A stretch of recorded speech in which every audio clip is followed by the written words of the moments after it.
أهلا بكم. مواليد 7 فبراير 1999، صاحب ال 25 عام، لاعب انتراخت فرانكفورت عمر مرموش. رحلة عمر مرموش من دجلة للقمة في ألمانيا ملهمة وعظيمة جدا. سيزون 2021 عمر مرموش راح في الانتقالات الشتوية لنادي سانت باول في الدرجة الثانية الألماني.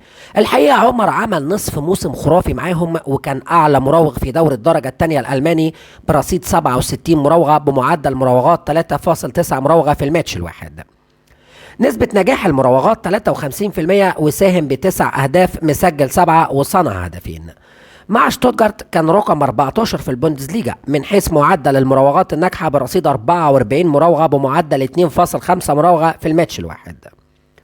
حصل مرتين على جائزة أفضل لاعب في الشهر في الدوري الألماني، كان أحد أسباب بقاء شتوتجارت، وساهم ب8 أهداف في البوندسليجا.